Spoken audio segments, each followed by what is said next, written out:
السلام عليكم ورحمة الله وبركاته. الحمد لله رب العالمين،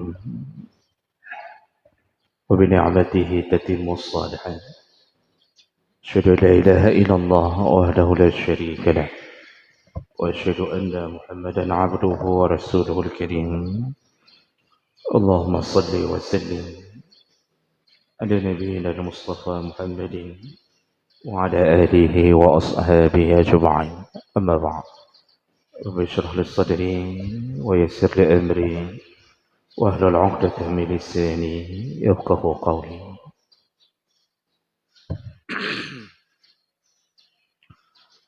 Segala puji bagi Allah, kemudian salawat dan salam kepada Rasulullah, pada keluarga dan seluruh sahabat-sahabatnya.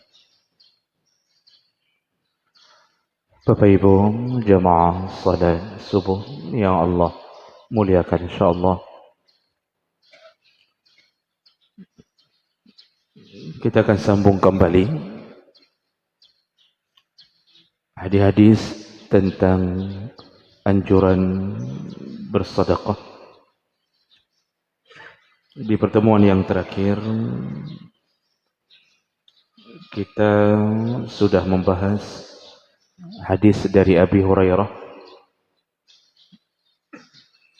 yaitu Rasulullah sallallahu alaihi wasallam mengatakan, barang siapa yang mengumpulkan harta yang haram atau rezeki yang haram, lalu kemudian dia bersedekah dengan harta haram tersebut, maka tidak akan mendapatkan pahala apapun, bahkan dia akan mendapatkan dosa dari sedekahnya.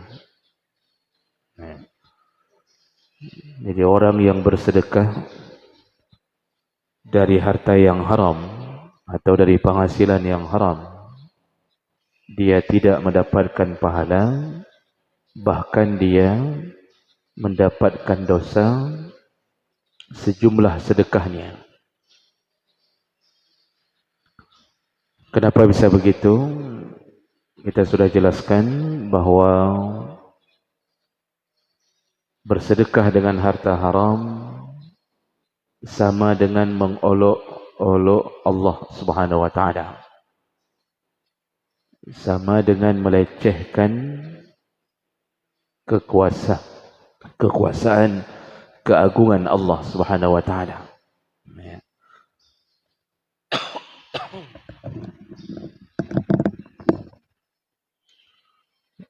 Jadi orang mengira dengan bersedekah dengan harta haram, kalau Allah menerima, berarti Allah menerima sogok untuk membenarkan yang haram itu. Dan ini pemahaman yang membuat Allah marah, karena Allah baik dan Allah tidak akan terima kecuali dari yang baik-baik saja. Innallaha tayyibun wa la yaqbalu illa tayyibah. Allah itu baik dan Allah tidak terima apapun amal kecuali berasal dari yang baik-baik saja. Makanya jangan fikir orang-orang yang mendapatkan penghasilan haram lalu dia menyelimutinya dengan sedekah, jangan fikir orang itu mendapatkan pahala lalu kemudian menjadi penghapus dosanya. Tidak sama sekali, tapi bahkan dia tercatat sebagai pelaku dosa, karena telah menghina Allah Subhanahu wa taala. Dan kita pun tak boleh menerima kalau kita tahu itu rezekinya haram. Saya sudah pernah mengatakan bahawa kalau kita mendapat sumbangan di masjid yang berasal dari yang haram, itu panitia masjid tidak boleh terima, Pak. Harus tolak. Kalau dia sudah tahu itu berasal dari harta haram. Tapi kalau tidak tahu, lalu kemudian sudah diterima, dan ternyata baru ketahuan, maka itu tidak mengapa, tidak perlu menghancurkan kembali apa yang sudah diterima. Karena ini sudah pernah kejadian. Salah satu musalla menasah menerima kubah, pembuatan kubah, satu kubah dari seseorang, dan orang itu bekerja di Malaysia, dan ternyata baru ketahuan ternyata orang itu toke sabu. Setelah viral ditangkap, baru tahu bahwa dia selama ini bekerja sebagai toke sabu. Apakah perlu menghancurkan kubah tersebut? Jawabannya tidak perlu, karena ketika kita menerimanya, kita tidak tahu bahwa itu dari penghasilan yang haram. Makanya banyak orang-orang yang tak faham ini mengira boleh berbuat haram lalu sedekah atau melakukan amal saleh, tidak diterima. Banyak artis-artis, penyanyi, penari, bidu wanita, setelah joget-joget menjual aurat tubuhnya, dapat uang lalu umrah. Jangan fikir umrahnya bisa diterima, tidak, sama sekali tidak. Baik, kita lanjutkan. Itu saya ulang, setiap pengajian saya selalu mengambil 5 menit untuk mengulang agar pelajaran yang lalu tidak sia-sia, untuk kita mengingatnya kembali. Kita lanjut, masih dalam bab sedekah. Ini karena banyaknya hadis-hadis yang pernah diucapkan Nabi tentang sedekah, sehingga banyak sekali dalam bab ini yang dikutip dengan hadis. Ini menunjukkan sedekah itu amalan yang sangat diagungkan di dunia dan akan sangat bermanfaat di akhirat nanti. Dari Abi Hurairah radhiyallahu anhu, anin Nabi sallallahu alaihi wasallam, qala khairus sadaqati ma abqat ghina. Jadi Rasulullah mengatakan sebaik-baiknya sedekah yaitu sedekah yang dikeluarkan setelah tersisa dari kebutuhan utama. Abqat ghina itu tersisa dari mencukupkan yang utama. Jadi Rasulullah mengatakan sebaik-baiknya sedekah apa yang tersisa dari memenuhi kebutuhan utama. Nah, apa maksudnya? Kalau kita ingin bersedekah, sedekahkan dulu yang diwajibkan oleh Allah Subhanahu wa ta'ala. Apa dia? Yaitu sedekah untuk keluarga. Tersisa dari nafkah keluarga, maka baru kita bersedekah kepada orang lain. Itu maksud ma abqad ghina. Nanti dijelaskan lebih detail. Lalu kemudian Rasulullah menyambung, wal yadul ulya khairun minal yadis sufla. Tangan yang di atas lebih utama daripada tangan yang di bawah. Ini sudah pernah kita jelaskan di hadis-hadis sebelumnya. Orang yang memberi, karena maksud tangan di atas yang memberi. Karena kalau memberi, tangan kita di atas. Dan tangan di bawah orang yang menerima. Siapa yang lebih utama, lebih disukai Allah, lebih dicintai, yaitu orang-orang yang tangannya di atas, yaitu yang memberi.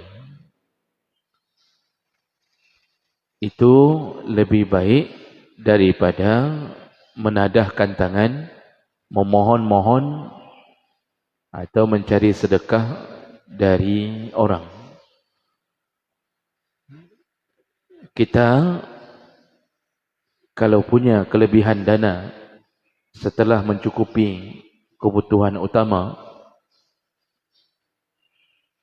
di situ disunnahkan memperbanyak bersedekah. Jadi punya bahasa katanya, napeng lebih, ada uang lebih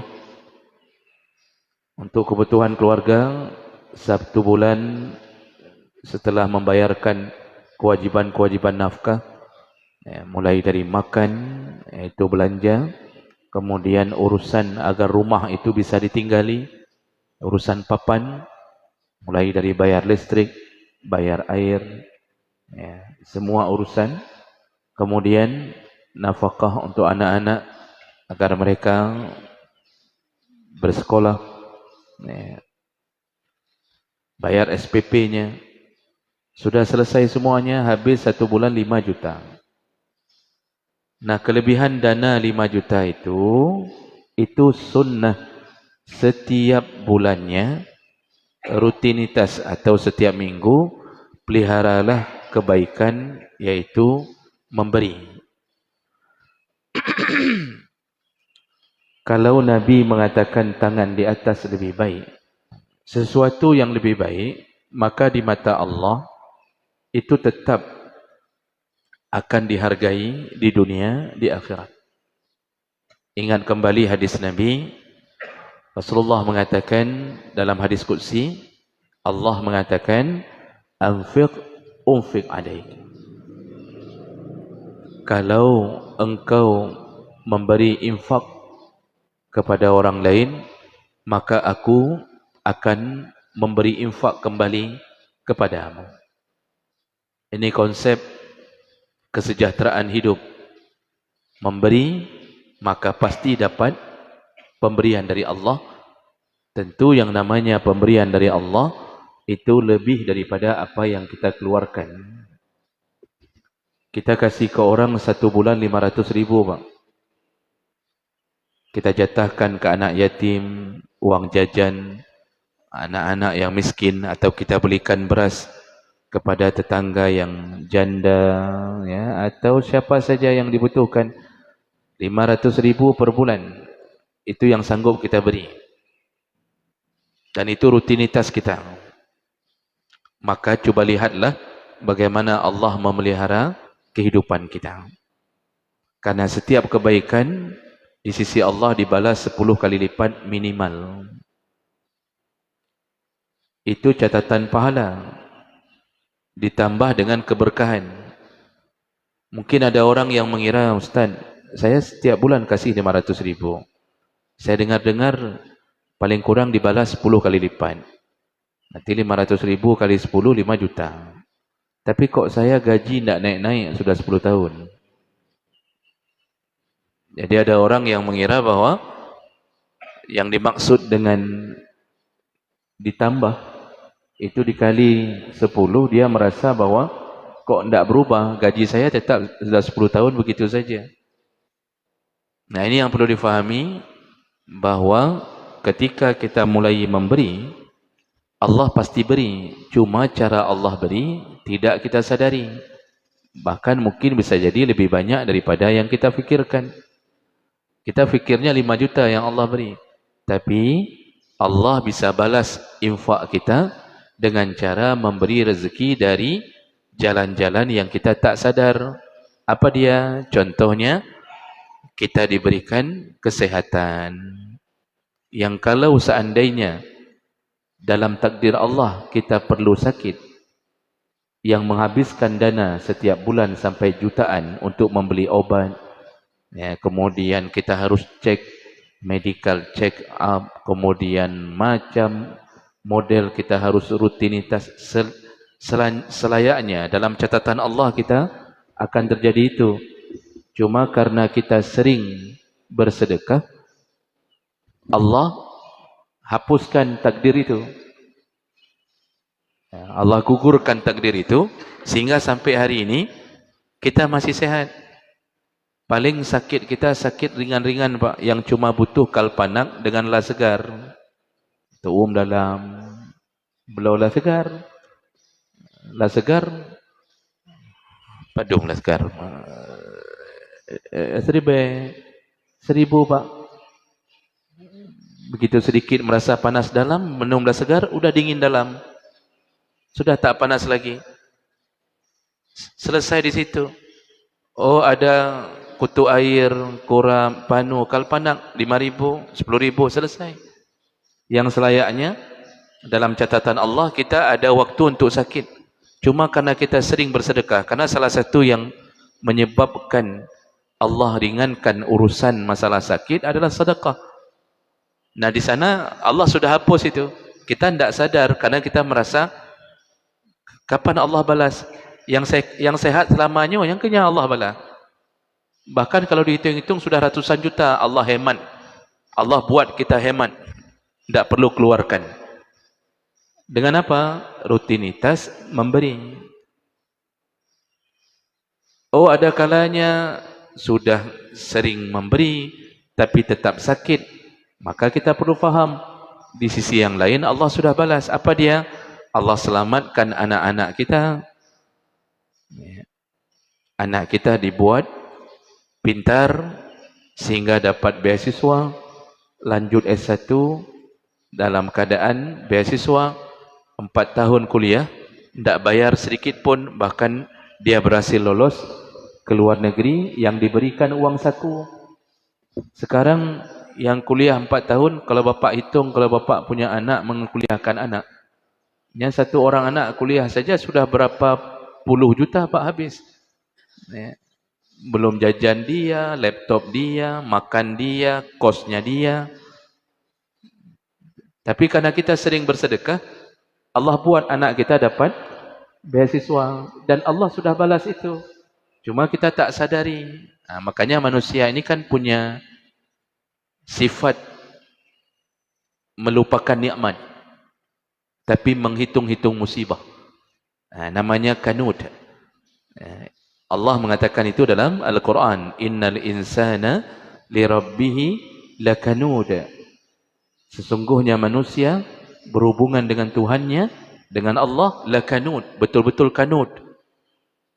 Apa itu kanud? Kanudun artinya suka melupakan nikmat, tapi suka menghitung-hitung musibah. Jadi punya musibah bacut tinggal tapi. Sedikit musibah untuknya selalu diingat-ingat, saya pernah begini, pernah, nikmat yang penuh untuk dirinya dia lupakan. Nah, itu sifat kita kata Allah Subhanahu wa taala. Nah, jadi Bapak Ibu yang Allah muliakan, setelah Nabi mengatakan berilah sedekah setelah engkau cukupkan kebutuhan utamamu, kemudian tangan di atas lebih bagus daripada tangan di bawah. Maksudnya berusahalah istiqamah untuk bersedekah.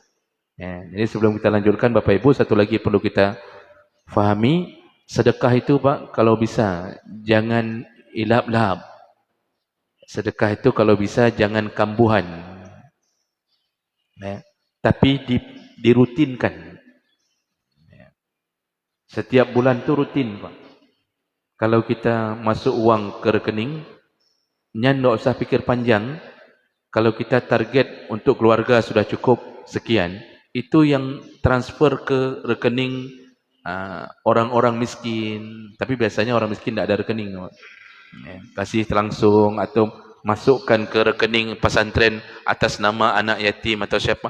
Itu langsung kirim Pak, tiap bulan. Tiap bulan. Jadi jangan kibana sedekah bulannya, home sang, donging ile. Padahal uang masuk, tapi dia dilap-lap, kambuhan. Kalau sedang enak hatinya, dia sedekah. Sedang tak enak hati, dia tak sedekah. Itu tak baik. Walaupun baik. Tapi yang model begitu, tidak sebaik orang yang istiqamah. Karena Rasulullah mengatakan, sebaik-baiknya amal, adwamuha wa in qalla. Sebagus-bagusnya amal, dia melakukannya secara dawam. Dawam itu rutin. continue, wa in qalla, walaupun sedikit. Tergantung dengan berapa yang kita punya. Tiap-tiap bulan kita cuma mampu memberi sedekah ke orang 100,000. Tapi lakukan dengan rutin, Pak. Lebih bagus tiap hari. Paling bagus tu tiap hari. Tiap hari itu kita bagi. Kalau kita punya rezeki lebih 100,000, ya kita bagi setiap hari bermerempuk. Ya, tapi itu tergantung sekali kondisi. Kenapa setiap hari lebih baik? Karena usahakan di setiap hari itu ada amal yang tercatat sedekah. Di Mesir, Pak, itu ada orang yang memelihara rutinitas sedekah. Sampai akhirnya karena hidupnya rutin dia bersedekah walaupun sedikit-sedikit, tiap hari dia beri sedekah. Datang ke masjid, ya, dia lihat saudaranya yang miskin, tetap dia masukkan ke dalam kantong saudaranya. Ya. Kalau mungkin ukuran kita 10,000, 20,000 tetap. Akhirnya tertangkap satu kali di kamera masjid. Ya. Kayaknya masih ada di YouTube tu, Pak. Setelah dia bersedekah, jadi pas dia masuk masjid dia sedekah dulu. Dia lihat ada saudaranya yang dia kenal, tentu orang-orang masjid saling kenal kan, Pak. Ya, dia masukkan ke kantong saudaranya yang sedang duduk ya untuk menunggu iqamah. Dia masuk, dia mau salat qabliyah. Tapi dia sedekah dulu. Dia datangi, dia masukkan ke kantongnya. Dan ternyata hari itu hari terakhir dia berada di atas dunia. Di tengah salat jatuh, meninggal dunia. Langsung kamera diputar ulang dan ternyata amalannya sebelum salat adalah sedekah. Ya. Kayaknya masih ada YouTube. Coba nanti Bapak lihat, meninggal setelah bersedekah. Di masjid meninggalnya, Pak. Masya Allah, itu salah satu kelebihan. Ingat kembali, Pak, 2 atau 3 pertemuan kita yang lalu, salah satu daripada manfaat sedekah adalah menghindari kematian yang buruk. Ya, kalau sering sedekah, Allah jemput kita dalam keadaan husnul khatimah. Ini yang perlu dipelihara. Karena ini amalan yang dibangga-banggakan oleh Allah, dibangga-banggakan oleh Nabi SAW. Nah, makanya Nabi menyebutkan tangan yang di atas selalu lebih baik daripada tangan yang di bawah. Baik. Sedikit lagi, kita habiskan hadis ini. Kemudian Rasulullah menyambung dengan mengatakan, wabda biman ta'un. Kalau engkau ingin bersedekah,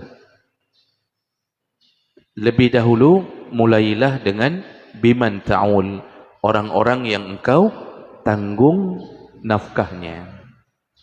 Nah, jadi kalau mau sedekah, sebaik-baiknya sedekah adalah bersedekah kepada orang yang kita tanggung nafkah. Siapa yang kita wajib tanggung nafkah? Pencari nafkah siapa? Suami atau istri? Suami. Istri tidak disuruh mencari nafkah. Kapanpun, sampai kapanpun. Tidak ada satu catatan istri disuruh mencari nafkah.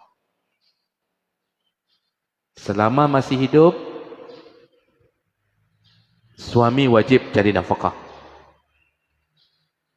Suami sakit, stroke, bukan istri yang harus menghidupi anak-anak dari suaminya. Tetapi yang wajib tanggung jawab adalah kalau anak-anaknya sudah besar, maka anak-anaknya tanggung jawab untuk memelihara ayah dan ibunya, bukan istri. Kalau seandainya suami, anak-anak masih kecil-kecil, maka wali dari suami, abangnya, kalau ada bapaknya, bapak dulu, si kakek. Makanya Rasulullah ketika Ali bin Abi Thalib hidup sangat miskin, itu kan menantunya, suami Fatimah. Siapa yang mengakikahkan Hasan Hussein? Bukan Ali, Pak. Rasulullah, kakeknya. Apakah ada kewajiban atau sunnahkah kakek mengakikahkan cucu? Tidak. Tidak ada. Tetap akikah itu ayah. Kenapa Rasulullah yang mengambil Ali? Karena Ali sangat miskin. Rasulullah mengakikahkan Hasan Husain. Kenapa Rasulullah melakukannya? Karena itu adalah bahagian daripada tanggung jawabnya. Bukankah Rasulullah ayahnya Fatimah, bukan ayahnya Ali? Masalahnya Ali punya ayah tidak Muslim. Ali itu kan anaknya Abu Talib, Pak. Ya. Rasulullah ambil Ali. Nah, makanya ketika suami sudah stroke atau meninggal dunia, itu yang menjadi pencari nafkah bukan istri. Wali, Pak. Wali mana? Bukan wali murid. Juga bukan wali nanggro. Wali nanggro kamangan udip dalam istana raya-nya, Pak. Siapa? Wali dari si suami. Ayahnya. Tak ada ayahnya, adik dan abang dari suami itu. Dan inilah yang hari ini diabaikan. Diabaikan. Istri dipaksa mencari nafkah. Meninggal suami, kakek tak mau tanggung, abang tak mau tanggung, adik dari si suami yang almarhum tak mau tanggung. Padahal kok kaya-kaya orang. Akibatnya apa? Si istri terpaksa bekerja. Jualan nasi gurih, jualan lontong. Itulah yang disebut dengan orang-orang pendusta hari pembalasan, iaitu dia tidak memelihara anak yatim. Siapa yang disebut tak pelihara anak yatim? Wali, Pak. Katanya orang gaduh dah fikir bawahnya pelihara anak yatimnya tanggungjawab pemerintah berdasarkan Undang-Undang Dasar pasal 33. Pasal berapa itu memelihara anak yatim? 33 34 ya. Dulu saya hafal masa Soeharto, Pak. Sekarang sudah tak hafal lagi. Itu kita tahu, padahal tanggungjawab wali yang paling kuat itu. Itu dosa itu wali itu.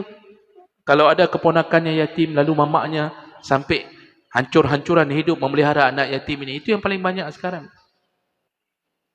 Wali kapan datang ke rumah, watai bagi warisan. Watai kamu lagi warisan, katruk wali, katruk pak cik nyon, tiban kamu nyon segala macam, watai pelihara anak yatim, dia tak ada. Bahkan tak peduli.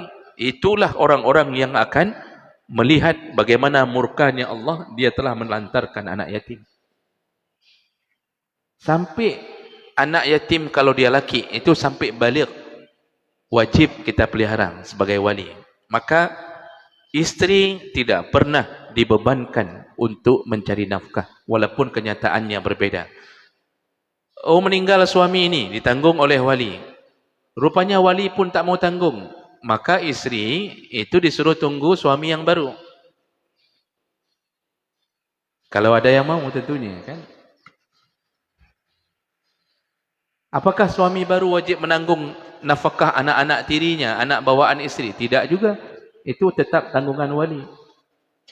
Jadi perempuan itu bukan orang mencari nafkah. Allah menyebutkan wa 'alal mauludi lahu rizquhunna wa kiswatuhunna bil ma'ruf. Semua anak itu wajib ditanggung oleh ayahnya, pakaian mereka, rezeki mereka. Oh, kalau tidak ada, maka yang wali yang wajib tanggung jawab. Nah, jadi pemberi nafkah itu kita, Pak. Ini laki-laki. Ya, selama kita masih mampu, kuat, sehat, wajib mencari nafkah. Kalau tidak cari, dosa. Jadi Rasulullah ingin mengatakan apa? Kalau engkau ingin bersedekah, sedekah dulu kepada orang yang wajib engkau tanggung nafkah. Siapa yang wajib kita tanggung nafkah? Istri, anak-anak. Kalau orang tua kita miskin, maka orang tua juga masuk bahagian daripada tanggungjawab nafkah.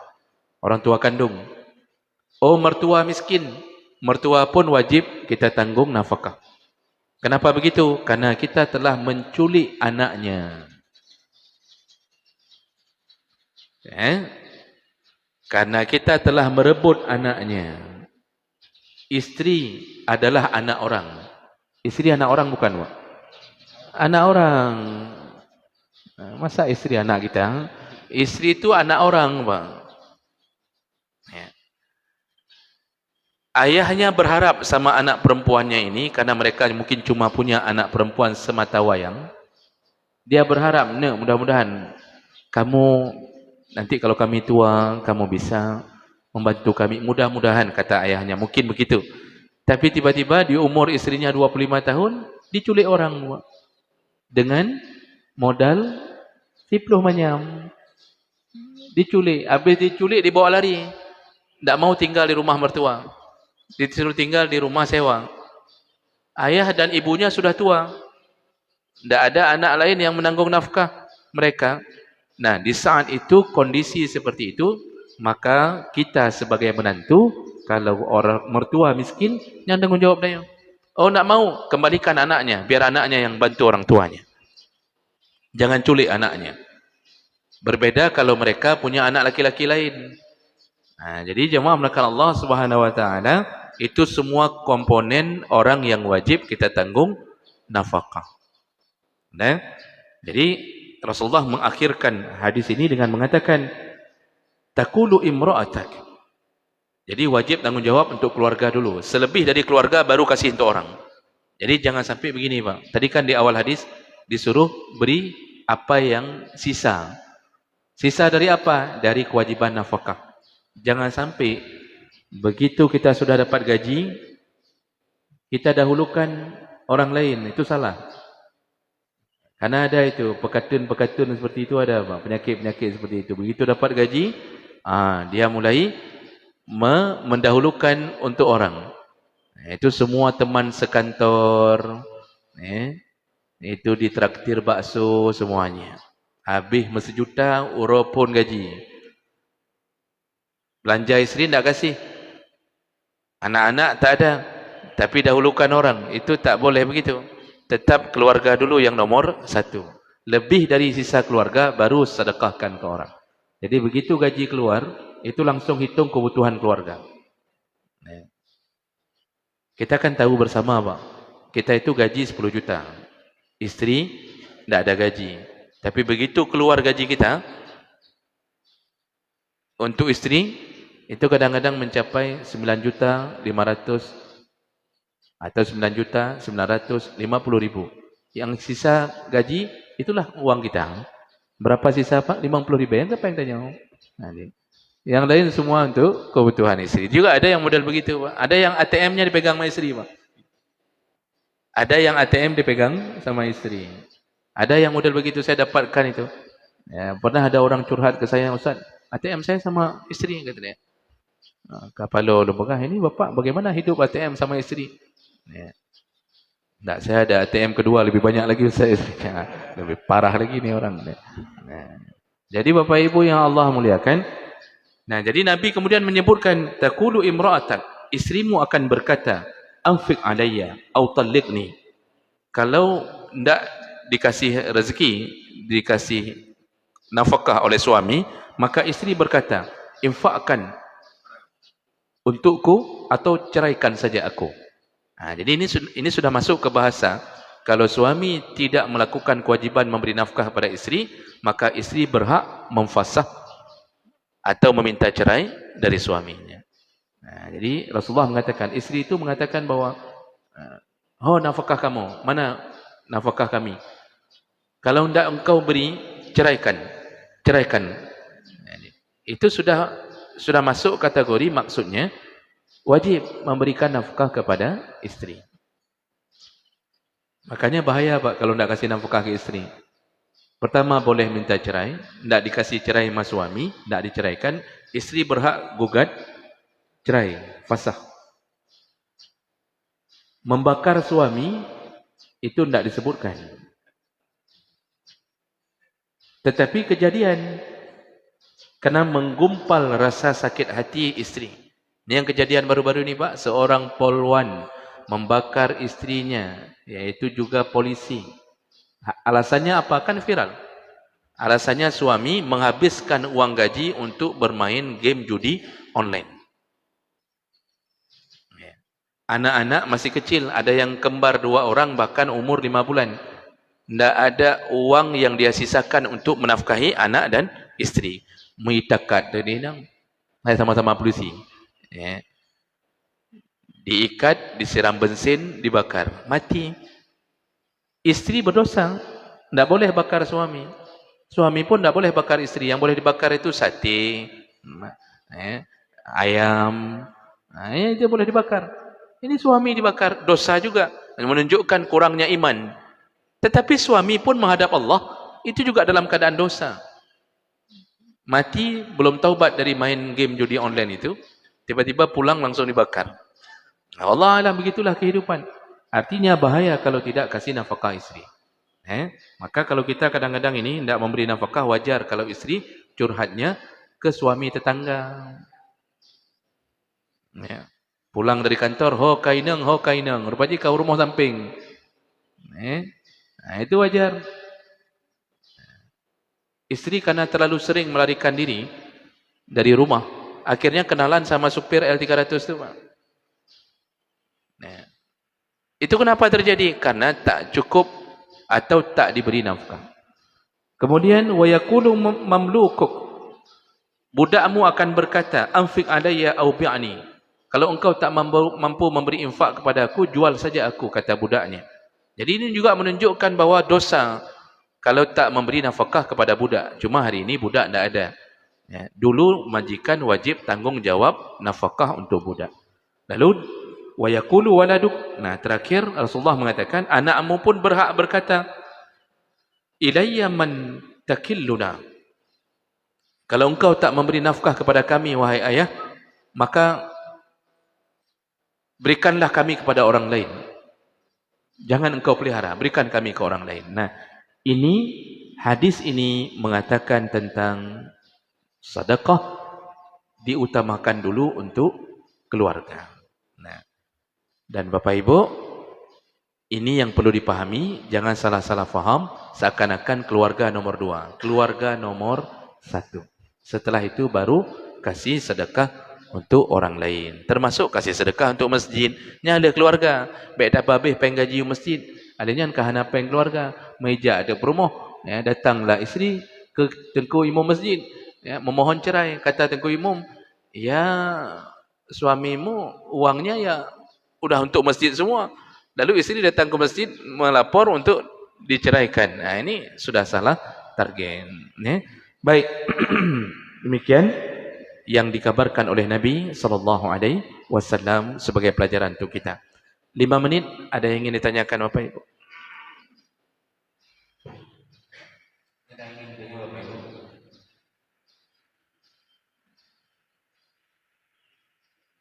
Tidak ada ya? Baik, kalau tidak ada, ada satu, silakan Pak Anwar.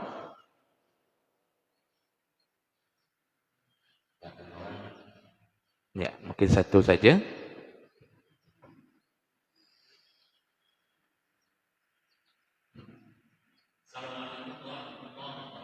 Waalaikumsalam warahmatullahi wabarakatuh.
Waalaikumsalam warahmatullahi wabarakatuh. Baik, satu ini saja yang pertanyaannya tentang bagaimana sedekah yang dikeluarkan dari para olahragawan yang ketika melakukan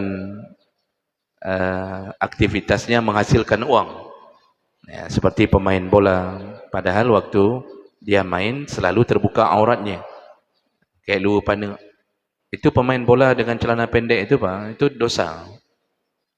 Buka aurat sedang main bola, itu dosa. laki-laki wajib tutup baina surrah war rukbah, wajib tutup di antara pusar dan lutut kapanpun dimanapun, baik dalam salat atau di luar salat. Makanya bermain bola, bermain bolanya aman, artinya itu hanya sekedar olahraga, tetapi unsur yang melingkupi olahraga itu yang menyebabkan dosa. Jadi bukan main bolanya yang dosa, tetapi pemain yang membuka aurat itu yang dosa. Tapi kalau dia menutupi auratnya dengan baik, berarti hilang dosanya. Main bolanya tidak jadi dosa, tapi berubah lagi jadi dosa kalau main bola itu dijadikan sebagai alat untuk berjudi. Jadi sudah pasang taruhan dan mereka tahu bahwa ini mereka melakukannya dengan memberi manfaat kepada para penjudi. Itu kembali dosa. Karena Rasulullah mengatakan, barang siapa yang bersyarikat dalam satu maksiat, maka dihitung sama dosanya. Jadi kalau begitu, kalau mereka bersedekah, apakah penghasilannya dari pemain bola itu haram? Penghasilan itu keluar dari jual aurat atau dari main bolanya? Itu yang perlu diverifikasi dulu. Kalau artis menjual aurat untuk mendapat rezeki, penyanyi dangdut menjual aurat, menjual kemolekan tubuh untuk mendapat rezeki, menjual suara, berjoget-joget. Nah, di situ sumber rezeki dia. Pemain bola, kalau keluar uangnya dari skillnya main bola, maka uangnya tidak dianggap uang haram. Cuma haramnya di mana? Jatuh pada pakaiannya. Jadi kalau begitu itu harus dipisahkan, Pak. Itu sama seperti orang naik pohon kelapa pakai celana pendek plus serengkeran. Serengkeran apa bahasa Indonesianya?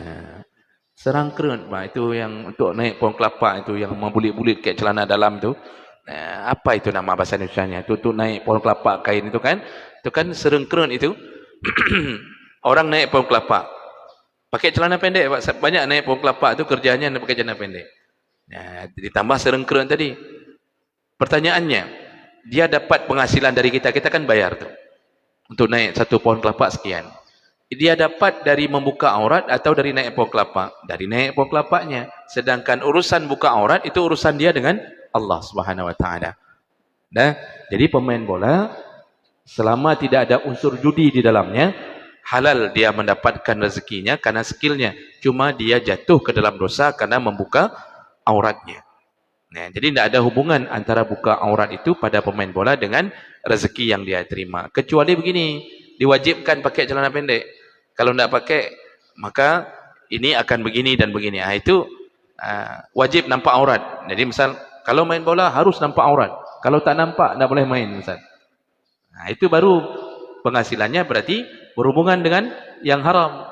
Sekarang pemain bola yang pakai celana pendek, Pak, itu kan tidak wajib menampakkan aurat. Maka sebahagiannya saya lihat kalau mereka masih punya iman, itu menutup dengan apa itu, kaos kaki antara lutut dengan paha itu, Pak. Lupa saya apa namanya itu aman dalam masalah itu. Cuma unsur syubhat tidak bisa hilang. Unsur syubhat, Pak. Makanya kalau ditanya orang apa hukum main bola, ya boleh, cuma syubhatnya tidak bisa hilang. Kenapa? Di situ ada kemungkinan kita akan jatuh ke dalam jebakan syaitan. Pertama, aurat.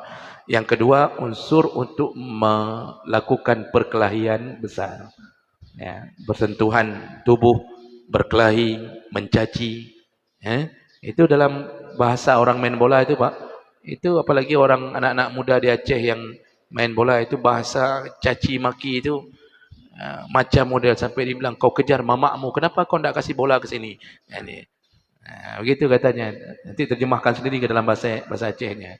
Apakah hang kapi bola ke dong? Pergi kejar mamak sana katanya. Kayak gitu-gitu, Pak. Itu unsur-unsur itu syubhat semua itu. Makanya permainan yang mengundang syubhat itu sebaiknya dihindari. Main bola boleh, tapi jangan sampai jatuh ke haram. Jadi kalau begitu, kalau dia bersedekah, insya Allah tidak mengapa. Berbeda dengan orang yang menjual aurat sebagai penghasilannya. Nah, itu yang total haram. Itu total haram, Pak. Dikasih makan pun jangan datang. Buat walimah pun jangan datang. Buat walimah dari seorang artis yang buka aurat, memang jual tubuh untuk mendapatkan hasil itu, supaya tampil seksi, lebih dibayar mahal atau dibayar untuk seksinya, maka buat walimah pun itu tidak usah datang. Karena itu makanan dianggap penghasilan dari yang haram. Maka saya pernah bilang di Mesir itu ada penari perut, artis besar, Pak. Kami tahu karena dia artis besar, tapi sekaligus penari perut. Joget-joget untuk para pejabat di televisi sering muncul. Waktu dia menyediakan bukaan puasa di Ramadan waktu tahun 2000 sekian, 2002 atau 2003 begitu, pas kami masih di sana, itu langsung begitu dia umumkan dia menyediakan bukaan puasa Ramadan, langsung dikeluarkan fatwa oleh ulama Azhar, haram berbuka puasa di tempat artis tersebut karena dia mendapatkan penghasilannya dari menjual aurat dan tubuhnya. Haram. Begitu para ulama tegas mengatakan seperti itu. Jadi jangan sampai ulama pula yang buka puasa di tempat artis yang begitu. Ya ke haji kebun, Pak ya. Baik, demikian kita cukupkan, insyaallah kita sambung di Rabu yang akan datang. Kita tutup dengan kafarah majlis. Subhanakallahumma bihamdik, asyhadu an la ilaha illa anta, astaghfiruka wa atubu ilaik. Assalamualaikum warahmatullahi wabarakatuh.